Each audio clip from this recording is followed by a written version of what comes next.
ये चुनाव आयोग की बात करते हैं। इस देश का पहला चुनाव कमिश्नर सुकुमार सेन जब वो रिटायर होते हैं तो उसको सूडान का ये राज्यपाल बना देते हैं। वीएस रमा देवी जब रिटायर होती है उसको हिमाचल का गवर्नर बना देते हैं। टीएन शेषन जब रिटायर होते हैं तो उसको अहमदाबाद में भारतीय जनता पार्टी के खिलाफ कैंडिडेट बना देते हैं। और एमएस गिल जब रिटायर होते हैं तो वो इस केंद्र के मंत्री 10 साल तक इसी सदन में रहते हैं। किस चुनाव आयोग की बात करते हो? किस ईमानदारी की बात करते हो? किस पारदर्शिता की बात करते हो? कौन सी कांग्रेस की बात करते हो? सीबीआई की बात कर रहे थे। अश्वनी कुमार जो सोनिया गांधी जी और राहुल गांधी का सिक्योरिटी अफसर था वो सीबीआई का डायरेक्टर बनाया जाता है। रंजीत सिन्हा जो कांग्रेस के अहमद पटेल के यहां रोज बैठता था और जिसकी डायरी पकड़ाई कि उसने कांग्रेस के कितने नेता कब कहां गए, उसको सीबीआई का डायरेक्टर बना देता। कौन सी बात कर रहे हो यार? सीबीआई का यही हाल, आईबी का यही हाल। एमके नारायण को जो है ढोते रहे, कभी गवर्नर बना दिए, केवल कभी नेशनल सिक्योरिटी एडवाइजर बना दिए। किस तरह की बात करते हो? हाँ, हम आरएसएस के हैं, हम आरएसएस के हैं। मुझे गर्व है कि हम आरएसएस के हैं और आरएसएस के इसीलिए हैं कि ऋण है शरीरों में, ऋण है शहीदों का, मगर कैसे चुकाएंगे? ऋण है शहीदों का मगर कैसे चुकाएंगे? लहू की जब तक बूंद है तब तक तिरंगा लहराएंगे। यही आरएसएस का मापदंड है और यही हमारा विषय है। अध्यक्ष महोदय, वोट चोरी और एसआईआर, ये पूरा डॉक्यूमेंट जो है राहुल गांधी के लिए ही लेके आया। ये 1980 का, अध्यक्ष महोदय, ये 1980 का कांग्रेस का, ये क्या करना चाहते हैं ये देश को जानने वाला विषय है सर। और मैं सबसे पहले ये बताऊंगा, ये 1980 का जवाब है पी शिवशंकर का, कांग्रेस के मंत्री थे। इंद्रजीत गुप्ता जो है उन्होंने प्रश्न पूछा और ये कॉन्स्टिट्यूएंसी वाइज बिहार का ही चुनाव, चूंकि अभी डॉक्टर संजय जायसवाल बोल रहे थे, बिहार के काफी लोग बोले कि एसआईआर के बाद हम बड़े बहुमत से जीत कर आए हैं। आपको आश्चर्य होगा सर कि 324 की विधानसभा थी, 324 की, पूरे लिस्ट के साथ है, मैंने नहीं दिया, वो पी शिवशंकर ने इस फ्लोर पर दिया है। 81 विधानसभा में दोबारा पोल करना पड़ा, काउंटर मांड हुआ था। और इस 81 विधानसभा में यदि आप कहेंगे तो उसका नाम पढ़ दूंगा सर। विश्रामपुर में 50 जगह जो है बैलेट बॉक्स छीन लिए गए रास्ते में आते हुए। पांकी में बूथ नंबर 28 पर जो है सारे छीन लिए गए। रफीगंज में, नोखा में, भभुआ में, दिनारा में, काराकरी में, मसरख में, बख्तियारपुर में, बाढ़ में, 81 जगह पर चुनाव काउंटर मांड हुआ था सर। इसी बैलेट पेपर के कारण schedule caste, schedule tribe, OBC को वोट नहीं देने दिया जा रहा था सर। आज क्या फिर से वही वापस आना चाहते हैं?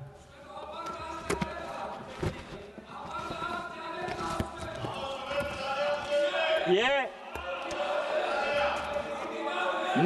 मैं आपको सभापति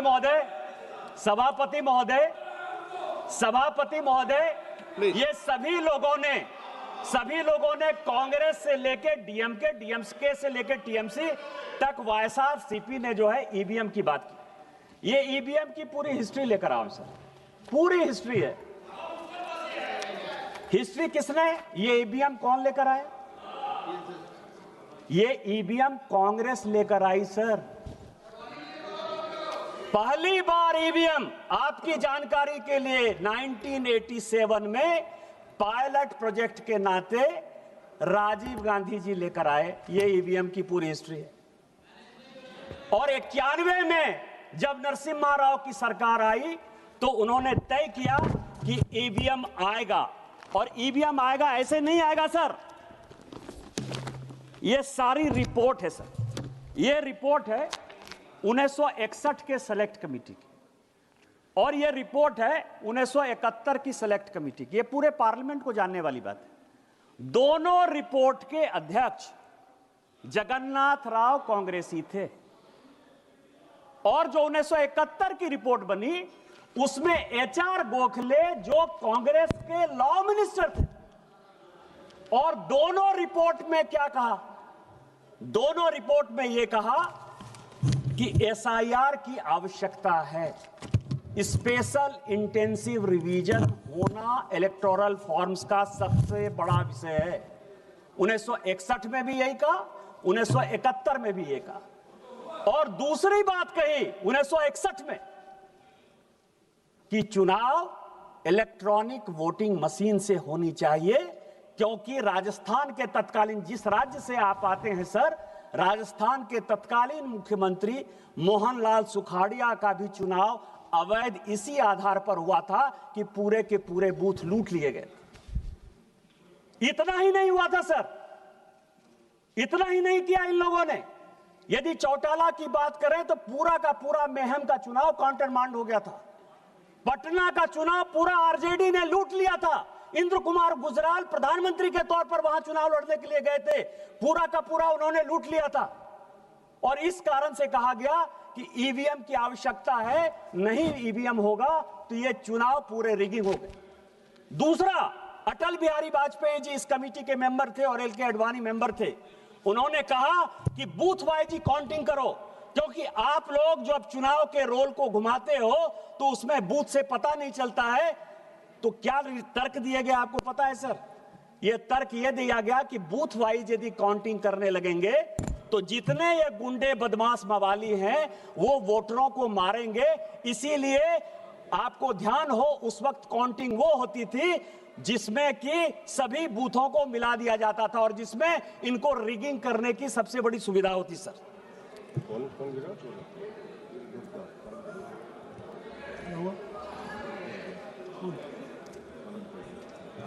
गिरे?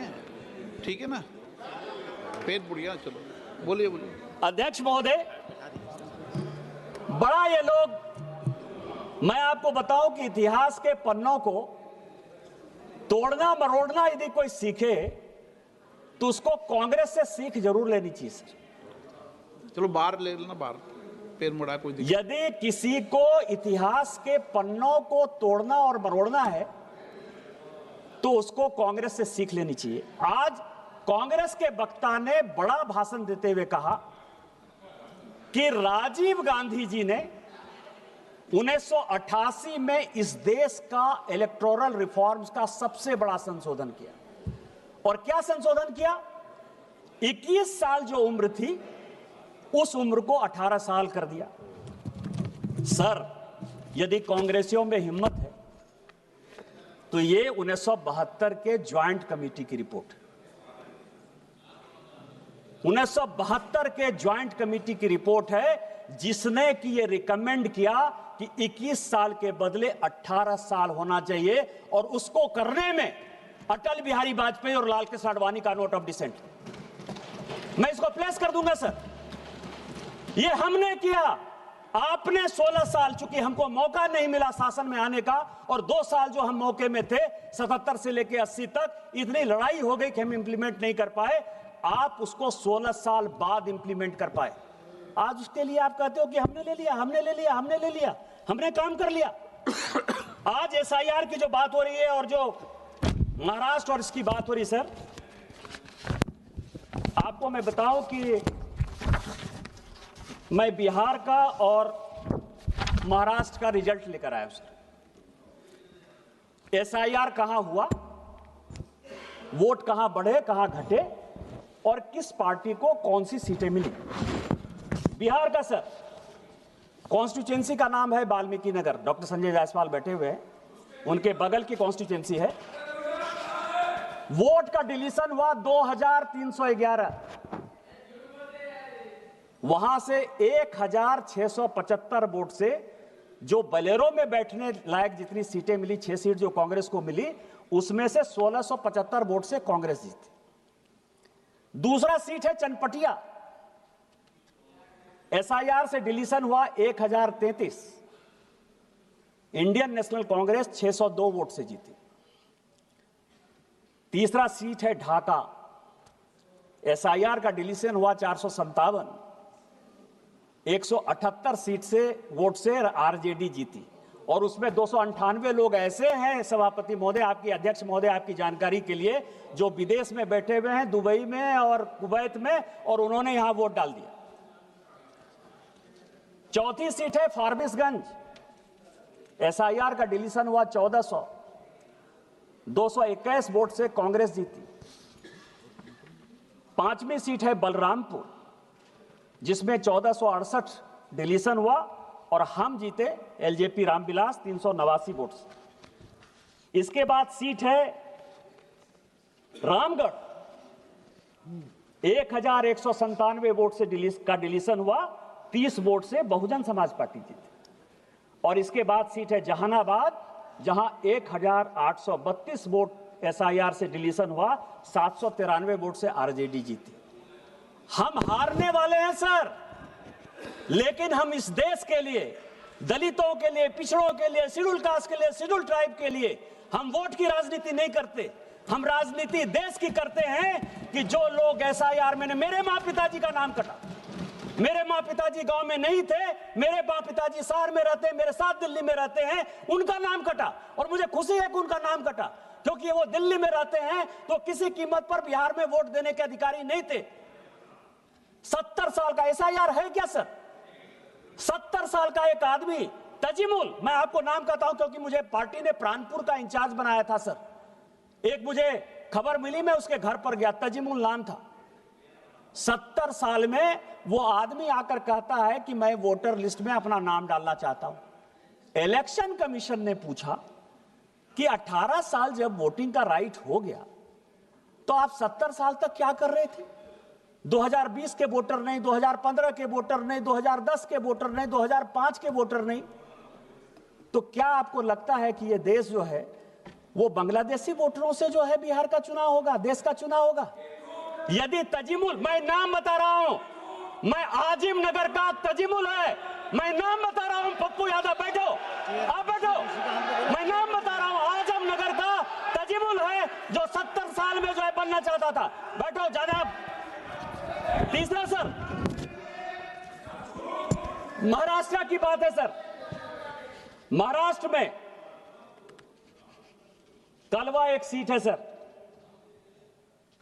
वोटर बढ़े 41,000। सुप्रिया सुले जी के पार्टी के जितेंद्र आहवाट जीते 96,000 वोट से। भिवंडी वोट बढ़ा 37,000। 52,000 वोट से रईस कसाम शेख चुनाव जीते सर।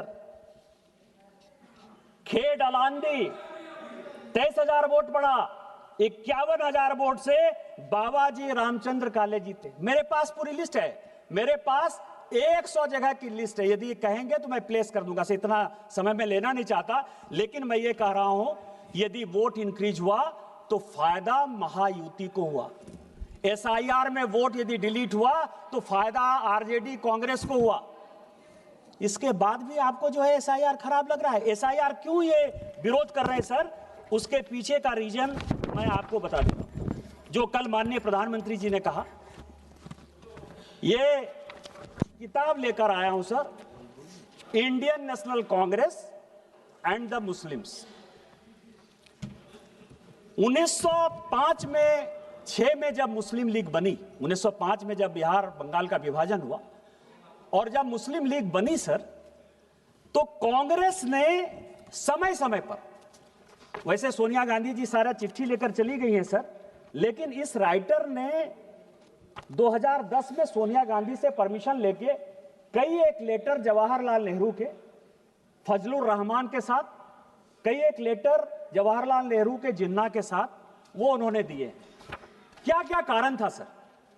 भारत के विभाजन का कारण 1930 में जब स्टार्ट हुआ, 1928 में जब स्टार्ट हुआ, तो कांग्रेस ने किस तरह से मुस्लिम परस्त वोट की राजनीति के लिए कॉम्प्रोमाइज किया, इसका यह पूरा हिसाब किताब इसमें है सर।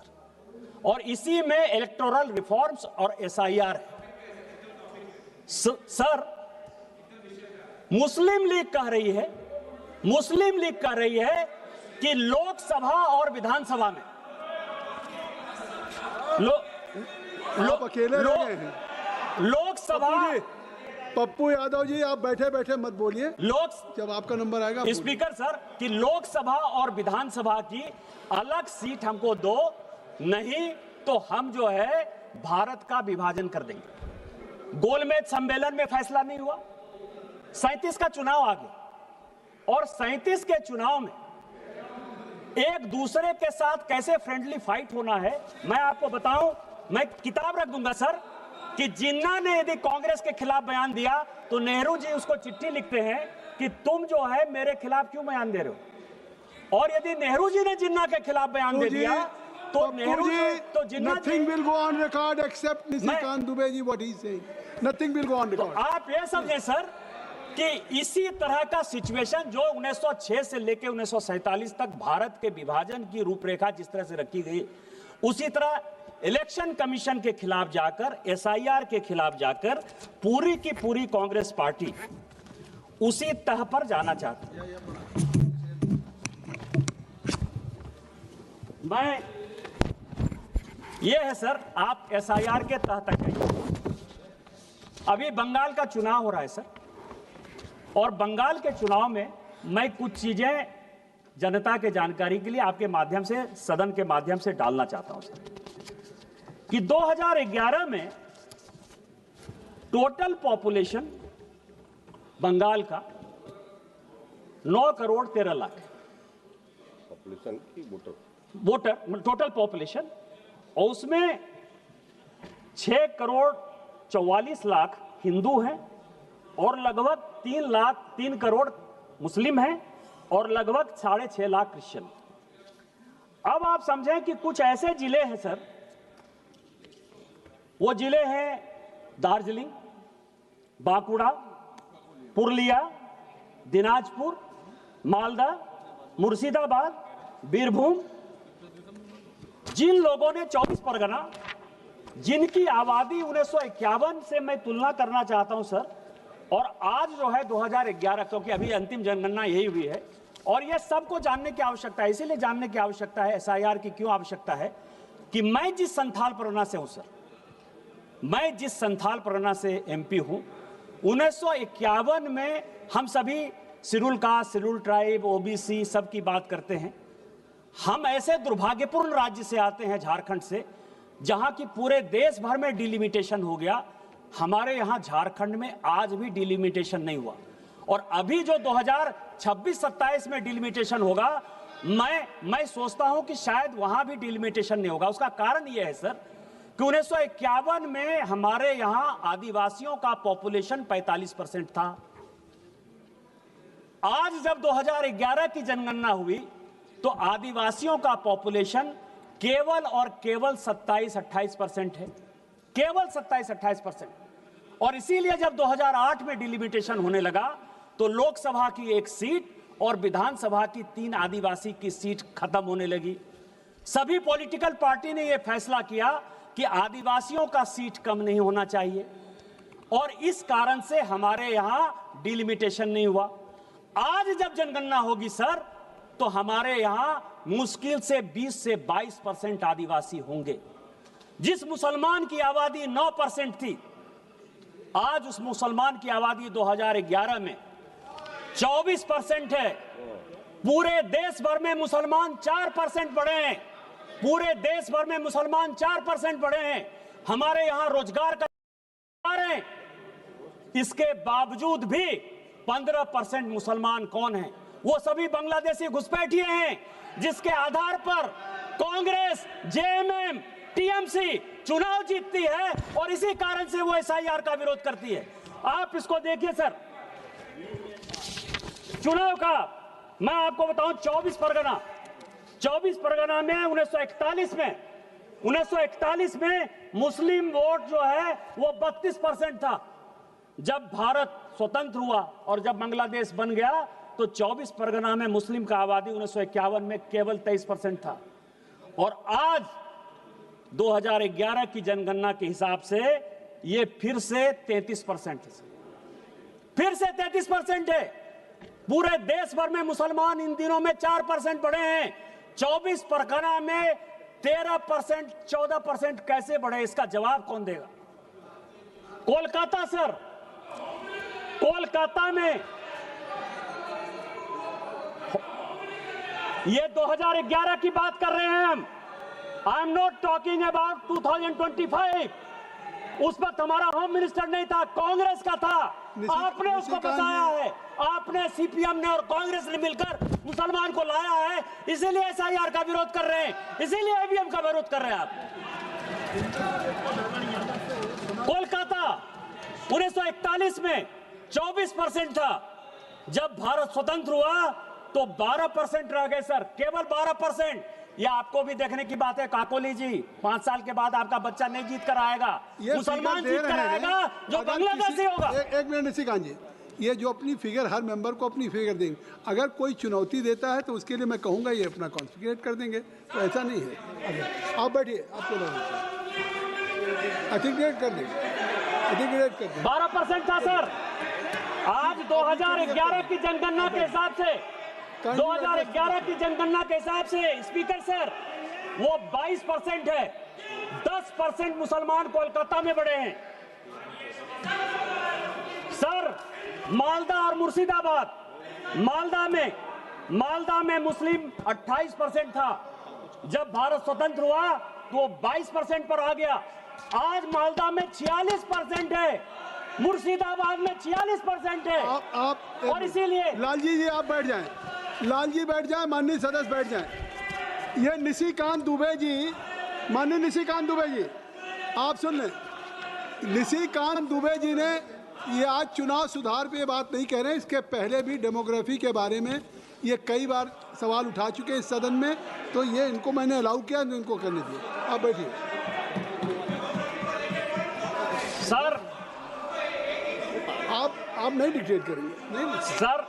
आप जाति जनगणना की मांग करते हैं, आप जाति जनगणना की मांग करते हैं, और अगर वो जातियों की जनसंख्या, गौरव गोगोई जी, अगर आप एक तरफ जाति जनगणना की मांग करते हैं और वो जाति की जनसंख्या दे रहे हैं, तो ये जनसंख्या वो दे सकते हैं, जाति की जनसंख्या दे सकते हैं। सर 24 नवंबर 1980 लाल कृष्ण आडवाणी जी का प्रश्न है इलेक्टोरल रिफॉर्म्स,